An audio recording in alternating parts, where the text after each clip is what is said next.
اگر تمہارے پاس کوئی فاسق شخص کوئی خبر لے آئے تو خوب تحقیق کر لیا کرو، ایسا نہ ہو کہ تم کسی قوم کو لا علمی میں تکلیف پہنچا بیٹھو، پھر تم اپنے کیے پر پچھتاتے رہ جاؤ۔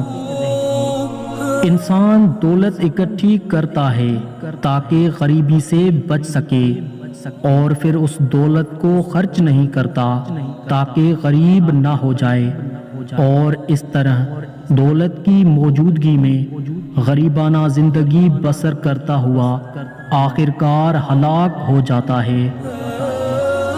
جس پر کرم ہے اس سے کبھی پنگا نہ لینا، وہ تو کرم پہ چل رہا ہے، تم چلتی مشین میں ہاتھ ڈالو گے تو اڑ جاؤ گے۔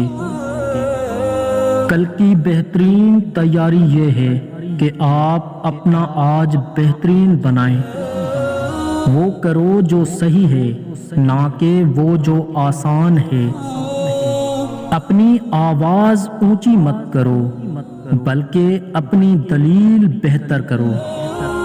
کچرے میں پڑی روٹیاں روز یہ اعلان کرتی ہیں کہ پیٹ بھرتے ہی انسان اپنی اوقات بھول جاتا ہے۔ انسان بڑی دلچسپ مخلوق ہے، یہ جانور کو مصیبت میں دیکھ کر برداشت نہیں کر سکتا، لیکن انسان کو مصیبت میں مبتلا کر کے خوش ہوتا ہے۔ زندگی ہمیشہ ایک نیا موقع دیتی ہے، آسان لفظوں میں اسے آج کہتے ہیں۔ تم میں سے بہترین وہ ہیں جو دوسروں کا پیٹ بھرتے ہیں۔